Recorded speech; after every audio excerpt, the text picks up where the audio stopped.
This is Anthony Pascal. And this is Laurie Elster, and this is the All Access Star Trek podcast. Today we are going to review Star Trek Discovery, episode 505, Mirrors.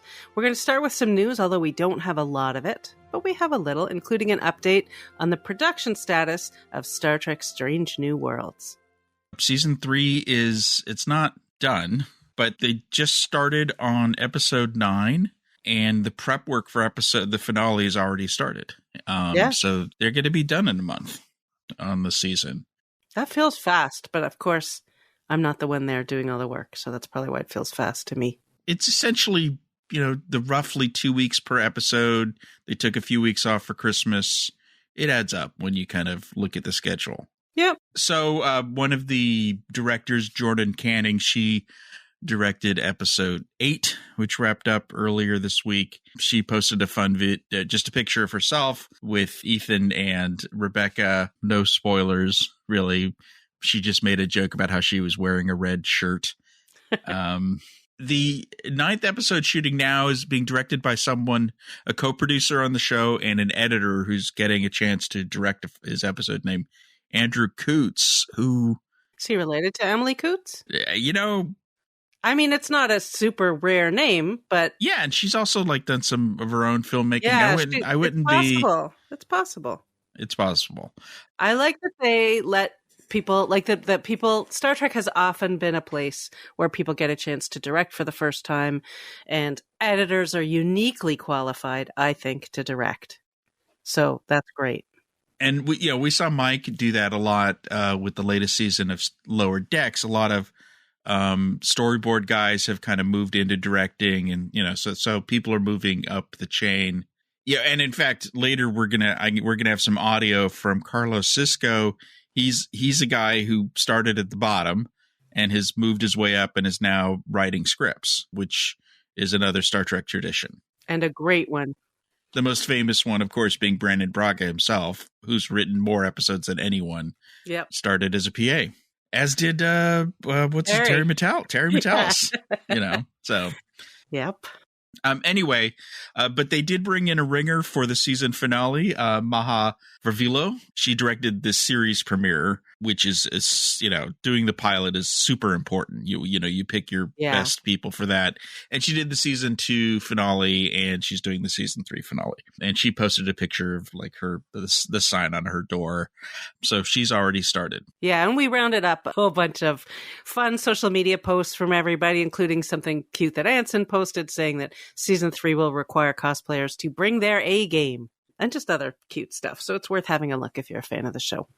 The rest are little updates. The Shatner documentary, which we dedicated a podcast to a month ago, is coming to video on demand everywhere on Friday. Basically, if you're hearing this podcast, it's out. So go watch it. I mean, don't stop the podcast. First finish the podcast, then go watch it. And then, re-listen to our old podcast if you haven't, seen it before.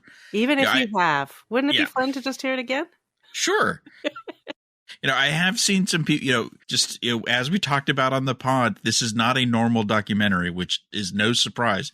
It's widely acclaimed. I liked it. You liked it. Brian liked it. But it's not like a History Channel's typical... It's not a biography. It is a very Shatner-esque. If you read his books, his current books, you'll have a good sense of what to expect, sort of flow-wise and tonally. It's worth the ride. And there are great clips in it, so that a more concrete side of it. Yeah, it's really well done. It's not just Shatner sitting there saying crazy stuff. There's plenty of that, of course. But it's the rare clips and all that kind of stuff is great. Good stuff. We also want to remind everybody, especially for those who have not yet listened to our podcast bonus episode, our supplemental podcast episode with Armin Shimmerman, Kitty Swink, Jonathan Frakes, and Juan Carlos Cotto, talking about the Pancreatic Cancer Action Network and then the Purple Stride Walk, which is happening this weekend on Saturday. So they've been asking everybody to, if you can walk, if you can donate, and if you can't, please just spread the word. And if you want to support them, you can go to purplestride.org/teamtrek.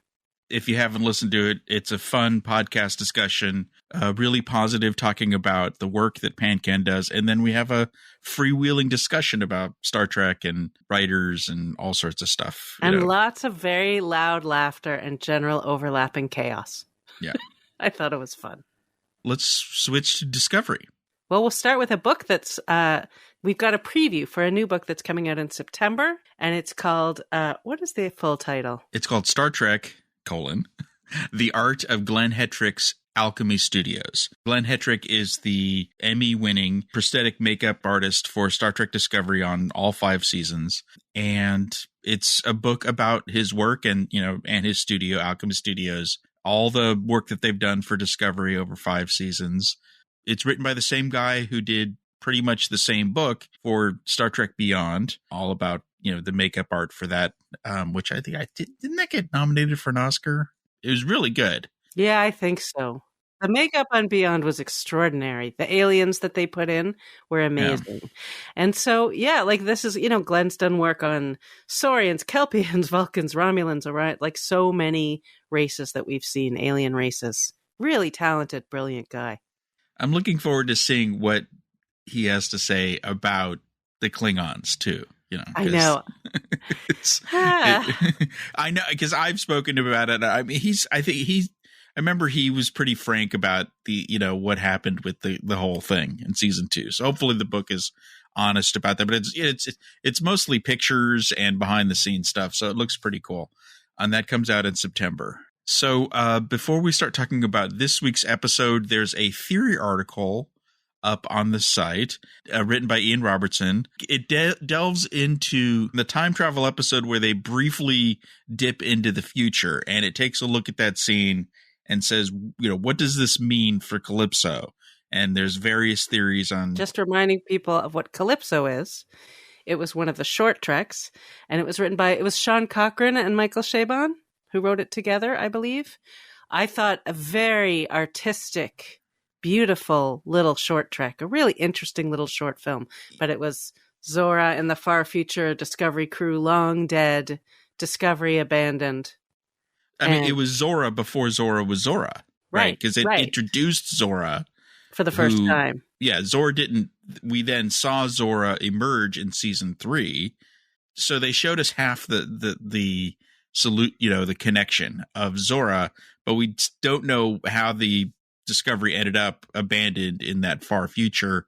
And we think, there must be a connection because Sean Cochran, who co-wrote it with Michael Chabon back in 2018, wrote the episode. So it was overt. He was making a connection. We just don't know what his connection was. The theory we kind of like is that Calypso was a dream because he introduced dreams into last week's episode. Right. She says, is this a dream? Or am I dreaming again? Or something like that. Because there's inconsistencies with Calypso and Discovery because they jumped to the future and they changed the ship and yada, yada, yada. This kind of covers all of that. It's a dream. She's an unreliable narrator. And, because Calypso is really a retelling of a Greek myth. Let's not get too persnickety about canon and, when did they leave the ship and why. And I kind of just like that it's this dream. So anyway, interesting. Yeah, that's my favorite theory as well, for sure.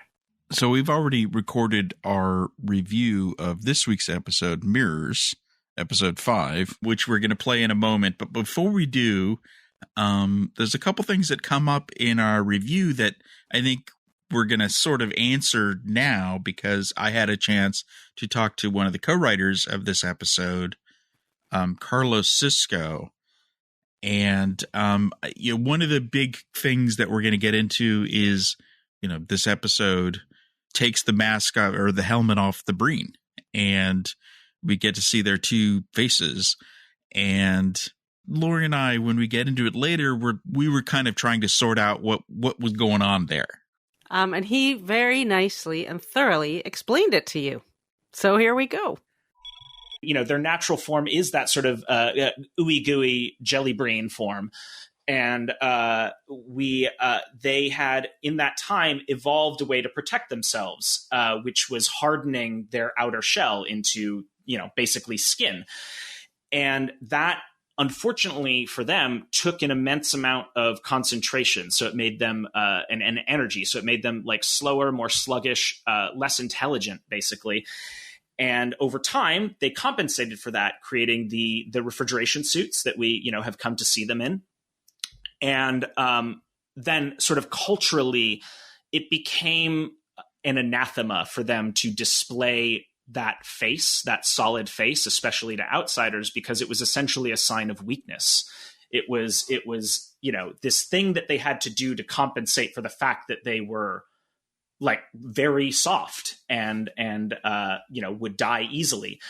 And so, in the sort of the way that kind of like building on the architecture of the Breen from DS9 and what came from that we had talked about the Breen being kind of a extreme meritocracy where you are judged entirely by your actions. The suit is there both to protect you and erase any sort of unique signifiers about who you are. And so L'ak walking around unmasked is sort of in direct defiance of that cultural more that they have established. I mean, that all kind of makes sense. It's a little confusing, maybe, but I think I get it, and it's interesting for sure. Like, obviously, they put a lot of thought into it, which I like. That's usually all I want, is for someone to have thought it through. But it's full of interesting ideas. Carlos is an interesting guy. So he's a nerdy guy who's into a lot of fandom, but he strangely didn't follow Star Trek. He's a young guy, and in the 90s, his family didn't have a TV. I don't know. I don't understand, but he does not compute. So when he started on Discovery, he's like, I don't know Star Trek. So he immediately started watching Star Trek, and by the end of his first year, which was season 3, he had pretty much watched everything. That is astonishing to me. 3 episodes a day. He was just pounding Star Trek for and years. I guess not getting to watch anything else. What's interesting is for seasons 4 and 5, where he wrote episodes, he was one of the Trek experts in the room because he had just watched all of it. So it was like fresh in his mind. Right. It's not even like us where we can forget things because, last time I saw that was, 15 years ago. And he told me like DS9 was his favorite, is now one of his favorite shows, and he even rewatches it again. So I could see why he was excited to be paying off the mystery of the Breen, which was such a big DS9 mystery. Yeah. Yeah. So good for him. So the other thing that he talked about that we had also brought up in our review was just, and we've been talking about this a lot, I think, is the way we're seeing more canon and more legacy Star Trek information, like species and storylines in Discovery. So more so this season than we've really seen before. And he talked about that too. Both the studio and Secret Hideout, Alex and Michelle all wanted this season to sort of connect Discovery back to the greater body of Trek a little more. And that didn't mean that we had to really dig into canon and stuff, but there was, I think, a greater desire to see what we are familiar with from the past in the 32nd century and what it looks like and how it's different or how it's not different and why. Obviously this is a season that has a focus on an episode taking place in the 24th century, right? So naturally, because of that, because every episode, or at least every episode focused on the clue is going to be focused on the whims of a 24th century scientist. That is naturally going to have more connections back to, what people would consider classic Trek. I mean, the most interesting thing I think he said was that this is a top-down decision. Mm-hmm. You and I know what things were like way back when they started with Discovery in 2017. This was not the attitude from the studio. I got stories of things that they were. I'm just going to say it because I was working on After Trek back then, and they were freaked out by too much canon and freaked out by too many connections and worried about. I think they were worried. I never was that clear on what the worry was, but it was definitely, yes, they immediately started with Spock's sister and they had Sarek and all of that, but there were definitely things they wanted to stay away from. And now I feel like they're embracing it. And I think they're doing a very nice job with it. I still see this season as almost a parallel of Enterprise, which, as we can all remember, was not called Star Trek Enterprise when it was launched in 2001. It was Don't call it Star Trek. Yeah. That was a good choice. And slowly but surely, by season 4, they're like, you know what? The sweet spot for this show are mini arcs and connections to canon, and which mostly worked. And like Discovery, this will be the end of it. Exactly. Yeah, I know. I really feel like the show's doing such a good job this season that it's just kind of breaking my heart that it's ending. But maybe, go out on a good note, right? Yeah, and Alex and I think maybe someone else from Discovery is in the Academy Writers Room. So hopefully these lessons are learned and to other Star Trek projects in development, that they are, that 2017 attitude that they have is dead, and they now know what the right balance is. Good for them, hopefully. I honestly think that something that's helped the new series and the old series really connect is the magic of Jonathan Frakes. Like, once he started being part of Discovery, people started warming up to the idea. Yeah, I remember getting that press release. It was like season 1 of Discovery where they had the picture of Frakes, and it was kind of this big deal of the return of Jonathan Frakes, and it was in Entertainment Weekly. And I think ever since, like, they noticed that, like, oh, wait a minute, there's goodwill to be had. Is what they realized. And of course, he shows up on set and everybody falls in love with him because he's delightful. Yeah. Yeah, it may have been the turning point. All right, it's time to talk mirrors. Halfway point to episode 505. It isn't what we thought it was going to be. They kind of tricked us with the trailers. They did. And the title of the episode. I mean, it's mirror adjacent, let's just say. No, and it's a very good title for what was actually going on in the episode. Right. I mean, that title's doing a lot of work in one word. It's tricking us, and yet it's also fulfilling its promise.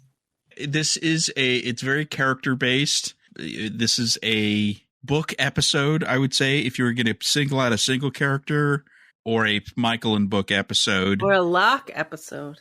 Right. Well, but that's the thing. They're using Moll and L'ak as a mirror. Literally, they're holding them up to each other and their relationships. I mean, obviously, the characters of Moll and L'ak were created as these kind of reflections of Michael and Book, I think. Yes. Almost a what-if scenario, and that kind of plays out in this episode as well. And that also plays into the original idea of the mirror universe, even though we don't go there. Right. Which was to be a reflection of sort of who we are and paths not taken and all of that. And, of course, the theme of the episode, which they said out loud many times, just in case anybody missed it, as they like to do, was choice. Yes, you always have a choice. But Book said at one point, maybe we're not so different. That, so they made that very clear. So, high level, I liked it. I have a few nitpicks and a few quibbles, but in general, I liked it. Not for the visit to the mirror universe, which can be fun because it really wasn't that, and the visit to the ISS, which we can get into, kind of wasn't as rewarding as you might want it to be. But I applaud the fact that they are like other episodes where they try to address an issue with the show. One of the issues with the show is the villains suck, right? In general. Yes, they've been very mustache twirling and unnuanced. And they're really trying to, and I think doing a good job of helping us understand the motivations and the backstories. And we're only halfway through the season of Moll and L'ak. And of course, we'll get into it, but, they're also taking the opportunity to build on Star Trek canon by bringing back a mystery from DS9, the Breen, and saying, okay, you wanted to know what's up with the Breen? Now we're going to tell you. Right. So I think that's to be applauded as well. So what's your high level? I very much enjoyed the backstory of Moll and L'ak. I thought that was well done, but I felt like for me it was less interesting. It was less fun to watch for a couple of when I'm bored by fight scenes, and there were too many fight scenes, and I got bored. I feel like, and we'll really dig into this, a lot of wasted opportunities, like setting something up and then not following through. A little too much tell, don't show instead of show, don't tell. And here's a weird thing that I found, and I found the camera work, the directing, to be intrusive. Like I found sometimes it was hard for me to understand where everybody was in the space because the directing, it wasn't clear. And there were like glowing lights behind people and lens flares and things even during conversations, to the point that I got distracted and the motion was too much for me. And I went back and looked at some previous episodes to see if I just hadn't noticed that before. And no, this one has like more motion and more sort of obstruction. And I think there are scenes I would have enjoyed more if I'd had a better sense of where everybody was in the room and what was happening. Yeah, this had a flashing lights warning. This is a bottle episode, and I think they're trying to make up for that by more frenetic lighting and camera work. Yeah. And it got in the way. Yeah. It was too much. Yeah. I get it. Like, I understand that they always want to do something when people are talking, but I went back and looked at some earlier episodes just to like at those quieter scenes, and the movement, it was just less. And it wasn't all of a sudden you're seeing the light that's behind them shining in your face. So it was just done differently, and for me got in the way. But that said, like I think Michael and Book have such good chemistry that I love all their scenes together, and they are trying to tell the story. And I think last week when you said, is this a pivot point for Michael with Book? I thought it wasn't, but now I've changed my mind and you were right. So I think last week was in fact the pivot point and the doors slowly opening up again. So that stuff I liked. But sickbay, I have a lot of specific things I found confusing. And the sickbay stuff, I just couldn't. There were so many times that I'm like, what's going on? I don't understand. Yeah, there are moments that go by quickly that if you don't catch them, things later on will not make sense. One in particular that I missed on the first couple of viewings. I usually watch it 3 times before we talk about it, and I didn't see it till the third viewing, and then I went, oh, that explains. I'm going to erase all my notes about what the hell is going on here, because now I understand. Right. When they get on the ship and they scan the ship, and first you have to they first explain why their regular technology isn't working, because they're in this what did they call it? Weird. It's like a pocket universe. Yeah. It's not a pocket universe. Interdimensional pocket. Yeah. I mean, it's kind of it's a new spatial anomaly. Congratulations. They found another, because how many different spatial anomalies have there been in Star Trek? And this one you couldn't even see it unless you adjusted your... Right. It was an interdimensional pocket. There have been interdimensional rifts. And there was a wormhole. So, it's kind of a mashup. Sure. Because it had been established before that you could track people from different universes. They have a different signature. And so when she got on the bridge of the Enterprise, she said, oh, there's 2 of them, or there's 3 of them in sickbay, one of which must be the clue. Right. The quantum signatures, which was a big plot point in season 1, quantum signatures and universes. And so when they go to the trace, she found that locket. And if you don't pay enough attention, you'll notice she takes a piece of her badge and puts it in the locket. Which I missed. It's so quick. It's quick and subtle and smart. And I totally missed it. So that later when she was like, but there's this locket, I'm like, oh God, what's the deal with the locket? And then later I'm like, what happened with the lock? I don't understand the locket. But as soon as you know that she did that, then you go, oh, she's actually been learning, which they make a point of that at the end of the episode. They have a specific conversation about how they're learning things from each clue and each adventure. And what she learned was the art of the decoy. And so she learned from the previous the two episodes ago, I think it was, or 3, that you can do a little bait and switch and a little trick and a little look over here and don't look over there. And she tricked them into thinking that she had something they needed. I think the one reason why it could be quite distracting is that scene is a big exposition dump on the mirror universe, because we didn't visit the mirror universe, but that scene was trying to explain what's going on. Why is this ship here? Because they're talking about someone who was like the Chancellor. It was obviously Spock, who took over the mirror universe and was killed, that was established in DS9. The weird thing about the dedication plaque is it's not the original. It must be a replacement one from after he took over, possibly after he even died, because it tells the story of when Saru got the ship, picking up on Mir Saru's storyline from season 3. Right. So it's complicated. They were picking up on TOS canon, DS9 canon, Discovery canon, adding some new canon to it. And so for those of us who like to pay attention to all that stuff, we're kind of caring about what Book is talking about, because he's literally reading us this story. Instead of we don't get to see instead any of a nice this. log entry from one of the characters that would have been really great to see. And they could have picked. They had a lot of choices for who they could have picked. They could have filmed it. It would have made it so much better than him just talking. Oh, yeah. I mean, that's the whole thing. You're on that ship, and the whole time you're on that ship, you're thinking, oh, crossover opportunity. They're going to find a recording or log entry of someone. I really wanted to see Ethan Peck with the beard. Yes! Right? I mean, that would be the most obvious one, but if you can't do that for whatever reason, you've got it could be anybody from Strange New Worlds. Even if they didn't do that, they should have found a recording of the scientist, this Dr. Cho.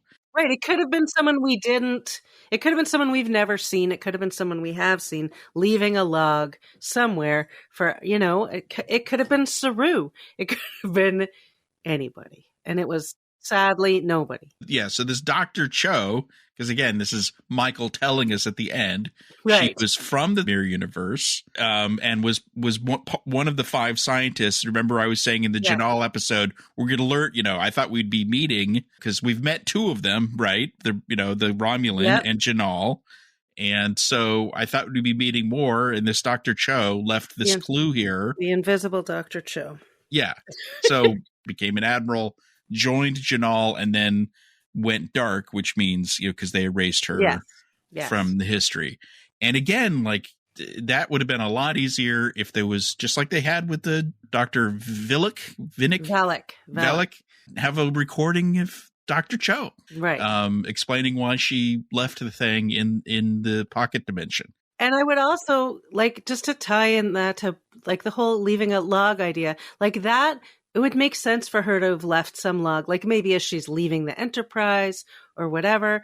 But instead, so they don't leave logs, but Book does a log. And I was like, why is Book doing a log?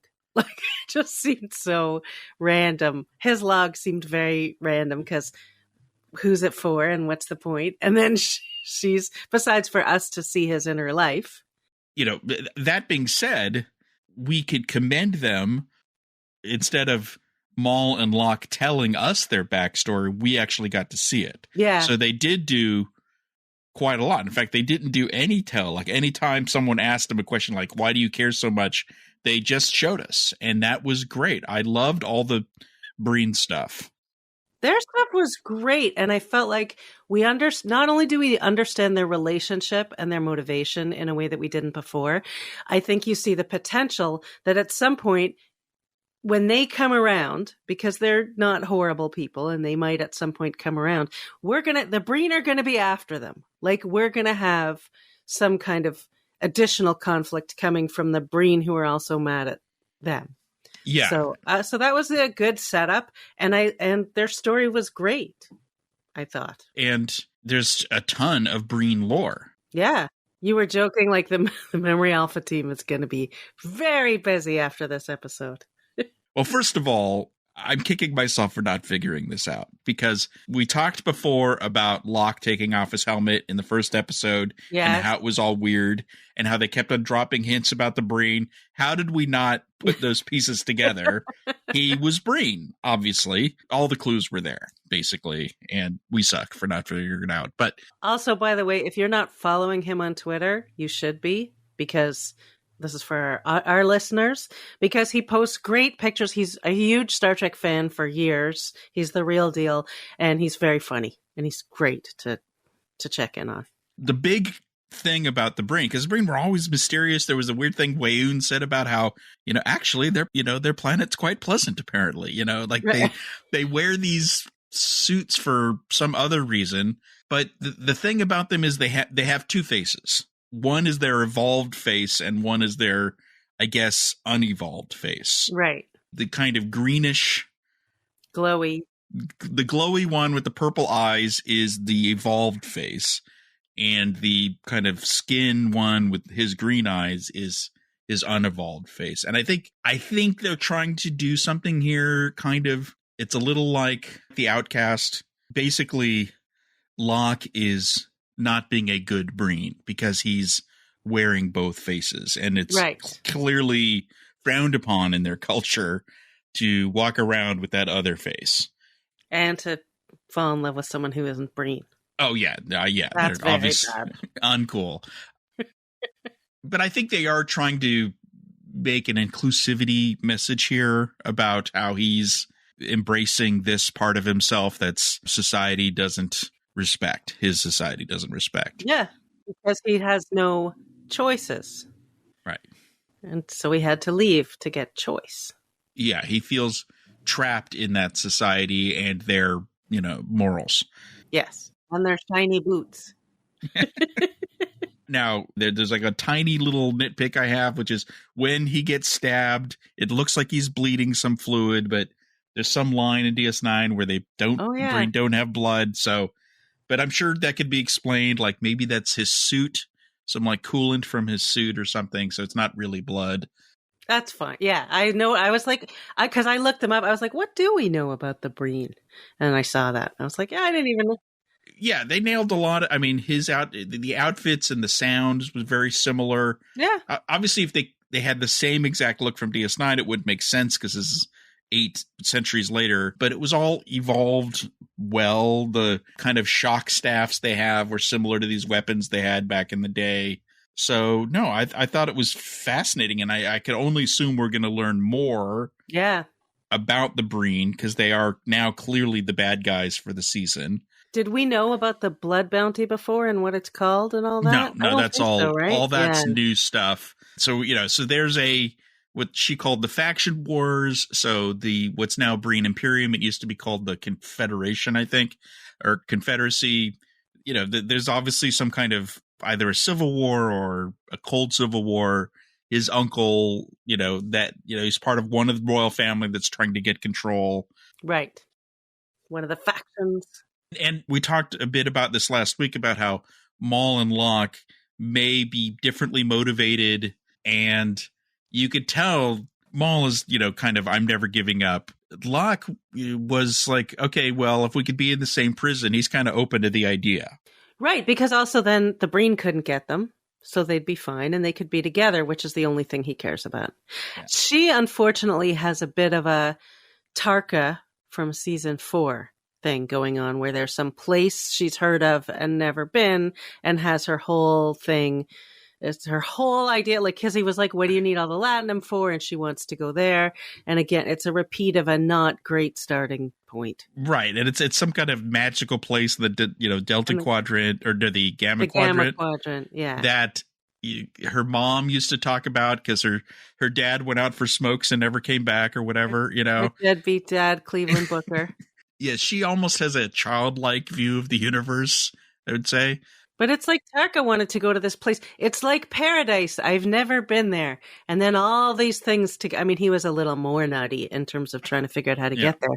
But her thing too is like, I want to go to this place that I've never been to. Yeah, it's the thing that's apparently motivating both of them. Although for him, it's more like, if I can get this god tech and give it to the Breen, they will, let me off the hook. Although Michael says they're just going to kill you anyway. Right, which they are. She's right. Probably, yeah. Because eventually, as you said, that they'll probably have to join forces against the Breen. That's right, yeah. Like, I think that's what's going to happen is they'll at some pivotal moment, they'll convince them, and that's when the Breen show up. Yeah. But that's good. Like, that'll be a good story. So I'm all in for that. So we get to know them better. I think we get to know Book better. Why they start with him doing a log is to just let you know this is a Book episode. We're going to be exploring this character this episode. That's why they do that kind of thing. I mean, right. And this whole episode felt a lot like, oh, they're doing this because. Like, I kept feeling when you start feeling the hand of the producers and writers more than you feel the characters doing things that are natural. Like, another good example, like, I liked the idea of putting Tilly and Culber together to have the kind of conversation that they had. But having her come into sick bay to help with comms, and I need that, was so, minor, but convoluted. And what you felt was, oh, we need her to see him, notice something about him, and make a promise to talk. But it all feels manipulated and not natural to how things should. I don't know. I thought that was fine. And I'm kind of glad that they just bookended the episode with that, where they didn't rerun that conversation. Once we kind of got off the Discovery, we stayed off. And they kept the focus on the Enterprise. And then at the end, they kind of brought the Disco team back again. Yeah, they went back a couple times, but it was because they were working on something. And they wanted to show Rayner in command and how that all went. That was another good payoff where you could see the work from the last two episodes is paying off here. You know, and at the beginning, I liked how he's kind of reluctant to be in command because he still doesn't trust himself with this crew. No, and he feels like you have a thing going and I'm not part of this thing yet. And then he proved that he could be. He also, one of my favorite exchanges in the whole thing was him saying, I don't need to know how the cake is boiled, Commander. And Adira says, Kelleran boil their cakes? And he says, don't knock it till you try it. Yeah. They haven't really talked about him being a Kelleran at all. I think we only knew that because, you know, his ears match and Michelle Paradise told us. But now this episode, there was the Kelleran cake and Kelleran ballad, that, you know, so, and he was talking about Kelleran booze. He's going to give them all. Oh, the citrus mash? So Memory Alpha Kelleran page gets a few additions this episode as well. Because they're just a one episode DS9. DS9? Yep. DS9, and they didn't even dig into them very much on DS9, which is my favorite kind of alien to bring back because it's open season. You can do whatever you want. Also, he does have this very fun habit of sniffing in response to things, which I like because I'm not sure if it's like an alien thing or a Rayner specific thing, but it's a fun little personal twitch that he just little affectation. Sniffs. Yeah. It's like all that stuff I enjoyed.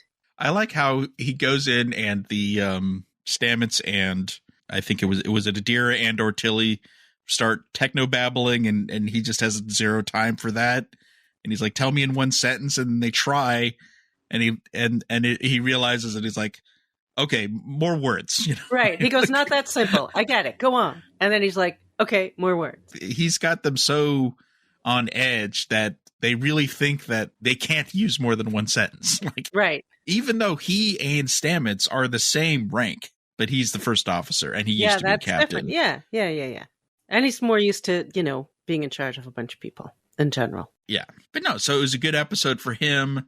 And we could see that they're going somewhere with Culber, where he's definitely, you know, the Janal thing has shaken him up. And as I was saying, I think a couple episodes ago about this, they are going to explore this spirituality. You know, they made it explicit at the end there, right? Yeah, Tilly spells it out for him. Also, he's still doing such a great job, Wilson Cruz, because, you know, we've seen him. He's been so confident. Like, he walked into that Janal thing, like, you know, emotionally overwhelming is my area of expertise. And he's all, you know, strong and sort of cocky. And even in this episode, his stance is different again. Like, he's been changed. And he actually reminded me a little bit. Did you ever watch My So-Called Life? No, I never did. So it's only one season. I don't think it's a Tony show, but I loved it. And he was on it and he was so young and so sweet and so vulnerable. And he reminded me of Ricky from My So-Called Life in certain moments, like just just a little sweet and vulnerable and a little bit unsteady. And so I thought his acting in this was great. I don't really feel clear on why he can't just talk to Paul about it. Well, they tried to explain that Paul doesn't deal well with the uncertainty. And I know, but it's your husband. Like, yeah, no, I get it. I would just say like that would make their conversation interesting. But I also just think like when it's your spouse and it's something that big that, I would go to them. I might go to a friend first to hammer out how best to talk about it, maybe. But that's exactly what happened, because at the end, the impression I got was Tilly said, well, maybe you guys aren't that far apart. And right. You should talk to them together. Yeah. So this is the guy talking to his friend about how do I deal with the, it's not, that's the thing. Like it was an appropriately timed, normal character conversation. Exactly. It happened at the right time. The mission was done. They all had a moment. It was, I agree with that. And I liked it. I liked their dynamic. I like that he has someone he can talk to. And I just particularly appreciated his performance. What did you think about they gave us a ticking clock. They had 60 seconds, so they're going to die. And, Book is trying to, make sure they get through the wormhole, and they got a tractor beam, and they've got to send a message to the Discovery. They don't know if the Discovery is going to figure it out.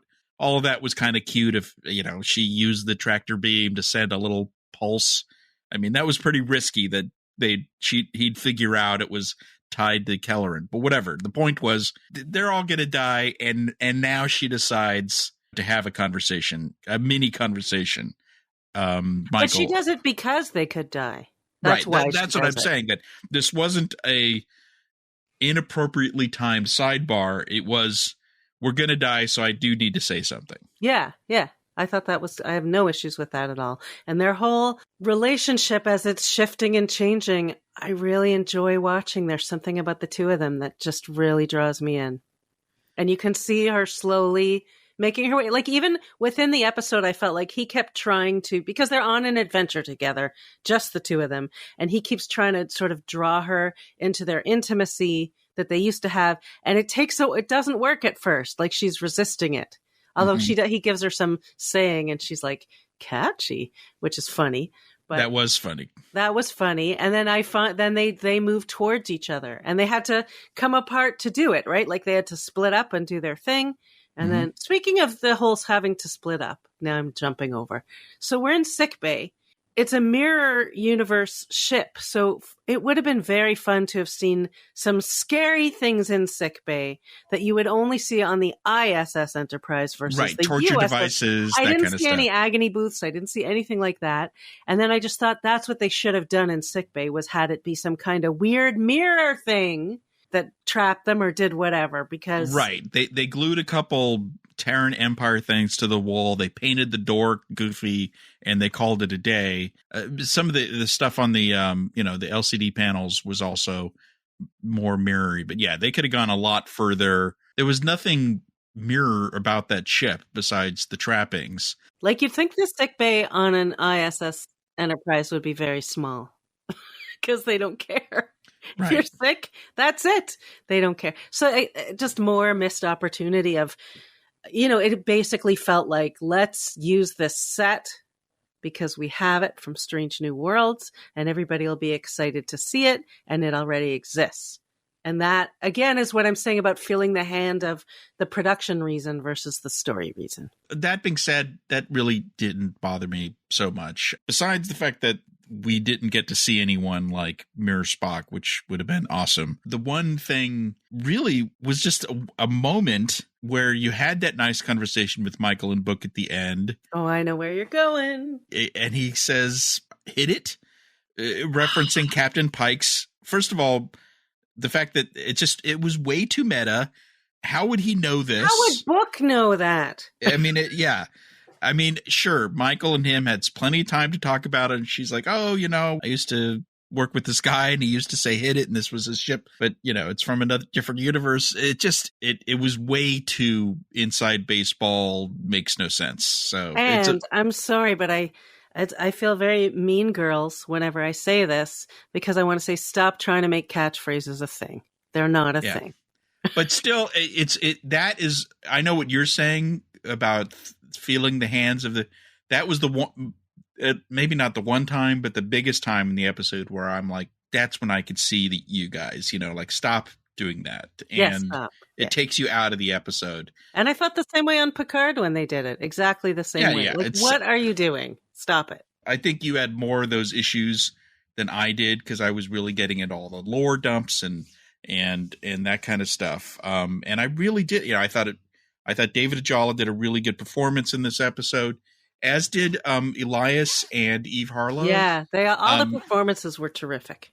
Yeah. Across the board. Everybody. Every single person was great. Yeah. Callum Keith Rennie, he's just continues to be doing a great job. Something that we just don't know why. We could only assume it's for logistics is so, they keep on talking about OO and Detmer. Oh, yeah. But we never see them. And I think they just want them to be part of the show. But I'm guessing the actresses were busy. So that's why they have new actresses and these new characters who are getting lines, and we're learning little bits about them. Not much, but, they're part of the team. Raynor, he's trying to have everyone throw idea. Because if you think about the last episode where he was shutting people down, this time he's like, so he's growing as a character. And that was great. And he still did it in his own style, which I liked. Yeah. He's not trying to emulate Michael's style, which he can't do. And in fact, I would have turned down some of her touchy-feely stuff. Like, I felt like she had her dialogue was fine, but it was just a little too, it almost sounded condescending when she was telling them they were doing a good job. Because it was so like, great work versus, versus the way. But I thought like he was still his gruff self, but he's like, come on, people. And he's offering them motivation. I don't know how much citrus mash is going to be. Let's say it's really rare and expensive. It's really good. That citrus mash. But he was very much in character. That's the reason I'm enjoying him so much, is that he is this like gruff, stubborn guy who learns. I do have another nitpick here. This is super nerdy. Is it about but the solution to the problem was to change the photon torpedoes to replace their payloads with antimatter, and photon torpedoes are antimatter torpedoes. That's the whole point of a photon torpedo. Now, I'm sure this could, my headcanon is they were like adding more antimatter or whatever, but that didn't make any sense. And if this was because they kept on throwing all this technobabble at him, and then and this is the best technobabble. I'm like, well, if you've picked this as your best technobabble, it should make sense, and it didn't. Right. I think the bigger thing here, getting back to OO and Detmer, which we think is logistics, is obviously the same must be true of Doug Jones. This can't be a creative choice.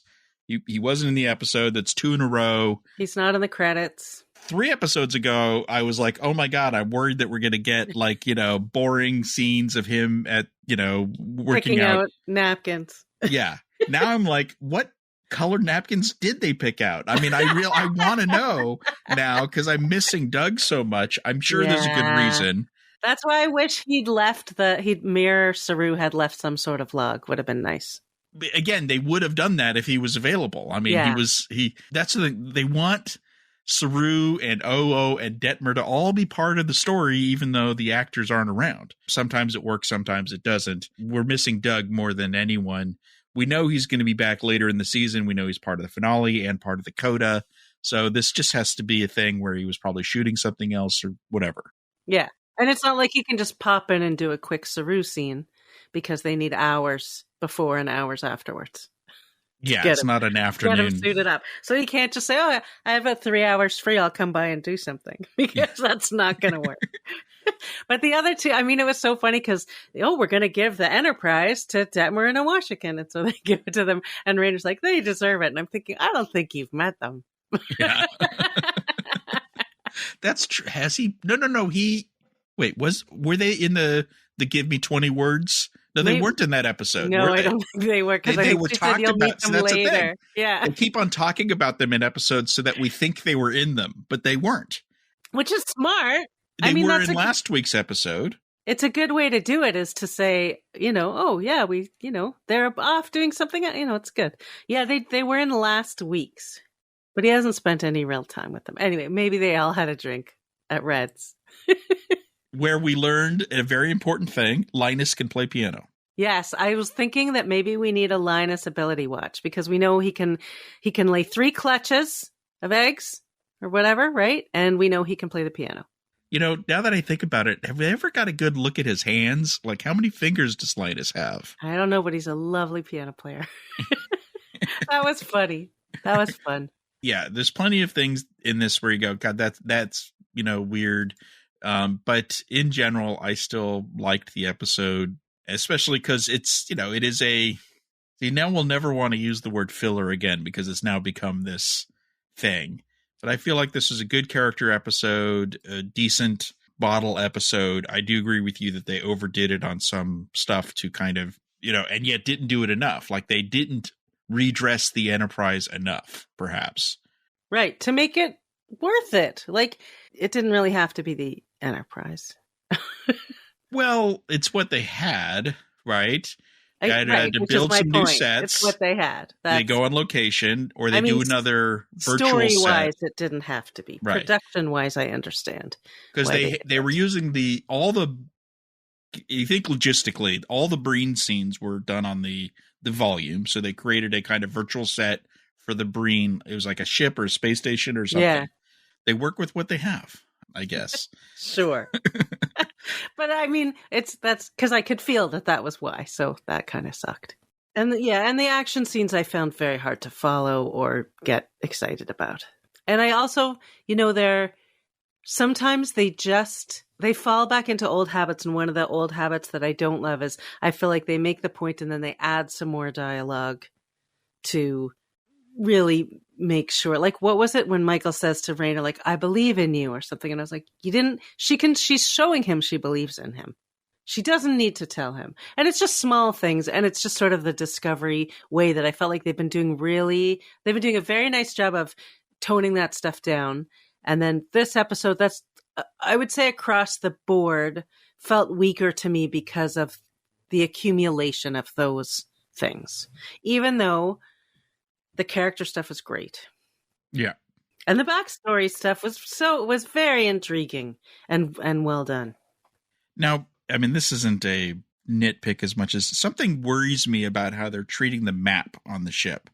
The little, because think about how valuable that thing is, it's right? They've got, and they kind of just leave it sitting around because you almost feel like inevitably there's going to be an episode where Moll and L'ak board the ship and try to steal it.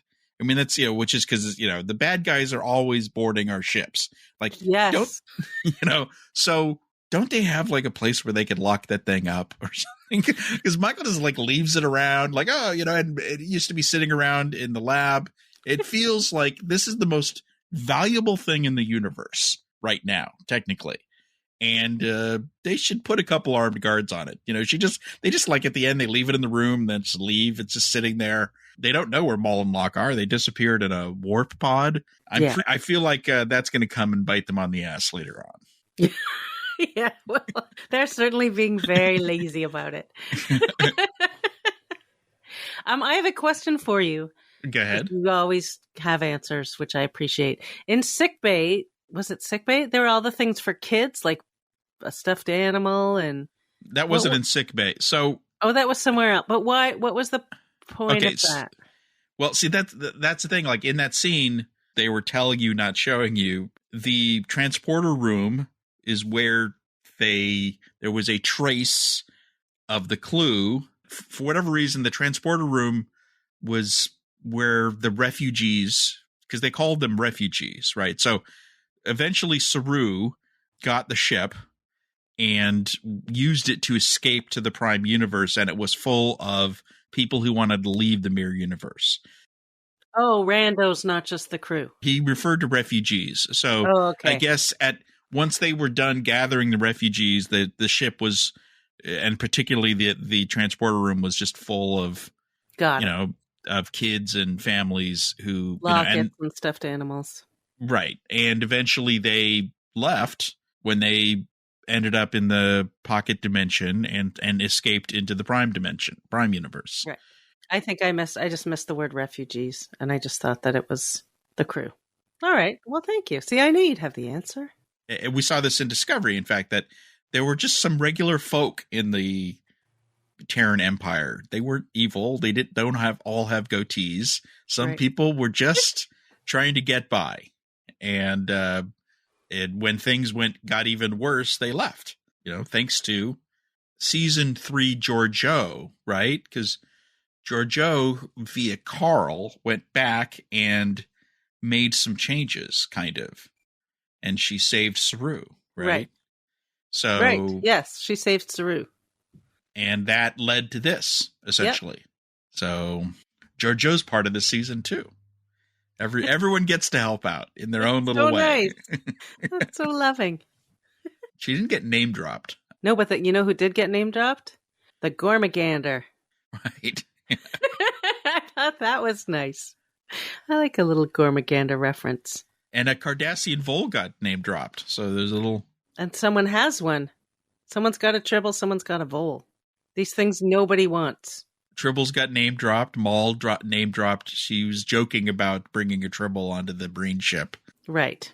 Because they can't resist the Tribbles. Osira got name dropped, but I really hope that they're just going to leave it there. Please stop.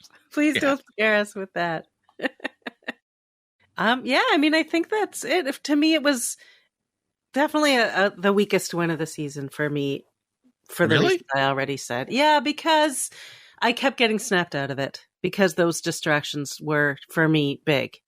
Like, not understanding what's going on and where people are in relation to each other makes it, all of a sudden, I'm a little bored because I haven't latched onto it. Right. So, and then just feeling those intrusive hands coming in, being like, well, they're doing this because of that. So I was happy with the development that we got, but overall just didn't enjoy watching it as much. I get it, but I did. I wouldn't call it the worst of the season, not the best of the season. And I'm still enjoying the season. Me too. And we're halfway through it. It's hard to believe that. In theory, they're going to have the whole map together by... If they find it, I guess the thing they showed us many times, there's a vial of something at the end, purple liquid, and that's the next clue to the next thingy. Yep, they got to figure out the vial, and they have the map. So, but there's also this kind of interesting thing which they pointed out, which is each clue is a lesson, and this gets into the Janal episode of. Well, if you trust us, why don't you just tell us where the damn thing is? But you've got to go through the journey. You've got to learn your lessons. So all of these lessons they're learning, et cetera, are going to be important. Even if you have the map, you need to be worthy to get to the final thing, whatever that is. Like Michael having to give the clue on Trill goes back to the fact that she knew what happened with the missing verse and the fake verse and the decoy, and she's already using what she's learned as she moves forward. So that'll keep happening. I mean, they had to say it all, of course. Yeah, of course. Just like they had to keep saying, you have a choice. You always have choices. There's a choice. Here's my choice. Michael made a choice about Book. Another person they could have, we're extending our goodbye here, but maybe the most important character in this episode that wasn't in this episode was Cleveland Book, the original. Right. It's like, you know what? Maybe a flashback to him would have helped things move along as well. We've never met this guy, right? But I guess we're probably maybe we will get a flashback to Moll's childhood with Book and the original Cleveland Booker. Well, it's not the original, right? Because weren't there a whole bunch of them? Well, each one takes the name of, right.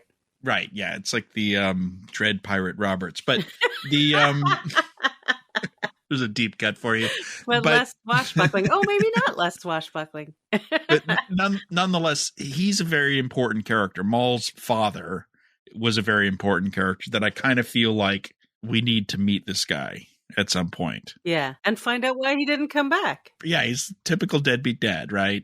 Yeah.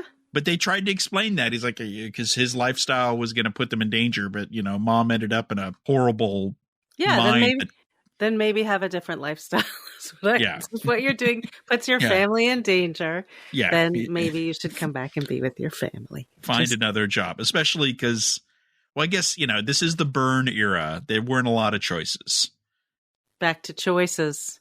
Again. Okay. Well, that's enough of that. Theme alert. I did like the moment when she had both of the phasers, or both of the weapons, and she was pointing them like Jack Bauer. Like, now I've got two. She had, like, he hands her his and she's pointing them. And I just had a Jack Bauer flashback because he always would grab two. But I did like the fact that she is relentless. Like she had many chances in the episode, but she's sticking with her thing. She's not easy to crack. Well, she's been through some shit, which I get. Like, we know that she was a prisoner of the Emerald Chain. We know her mother had this horrible death. So we know that, and they were beating the crap out of her, those Breen.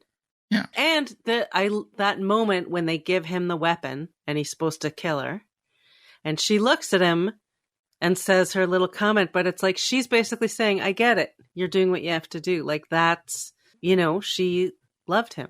There's something heartwarming about their love. Both of them love each other very much. And that's what Cleveland got very early on, just from watching their ship do stuff. He was he figured out they're in love and they're living on the edge.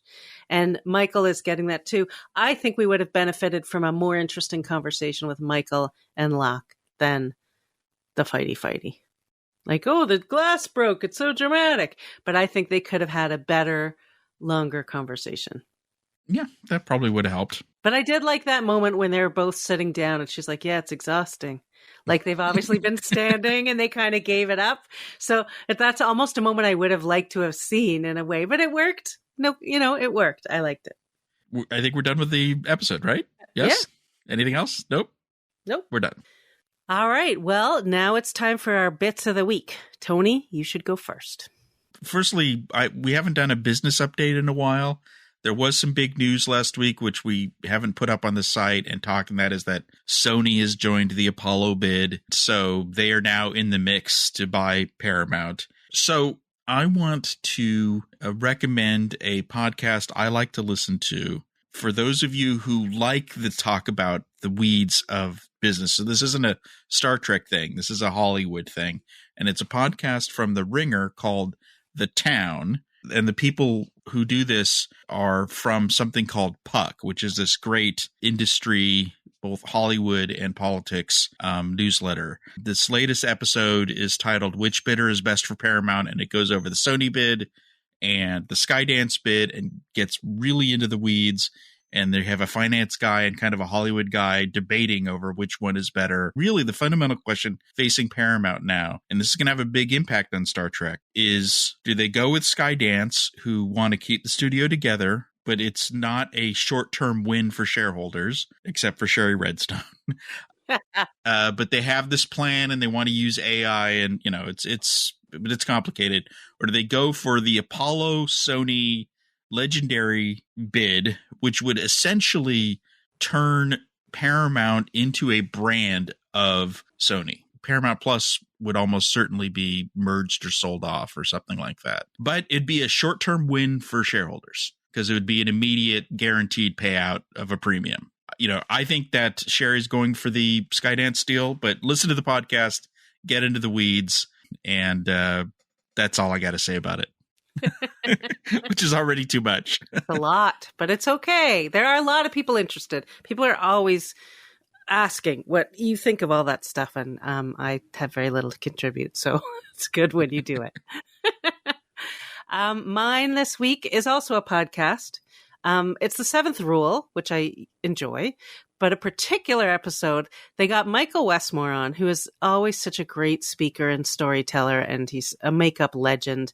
And he was talking about the Next Generation episode, Allegiance, which is one that I have always personally loved. It's one of my little quirky, weird personal favorites. You might even say it's sort of a filler episode in its own way. Remind people what's going on in Allegiance. Picard is kidnapped and finds himself like in this weird sort of lab with several other aliens trying to figure out why are they trapped in this room, and there's no one talking to them. They're by themselves. It's just that one of them's our first female Bolian. And then at the same time, there's a fake Picard singing on the Enterprise. Right. He sings a rousing drinking song. But the makeup for the different aliens, we had a bunch of one-off aliens in that episode. So Michael Westmore talked about making each of the aliens and the decisions they made. And also, I think, it's one of my favorite things he talked about was basically the script would just say, whatever script came in for Star Trek would just say an alien.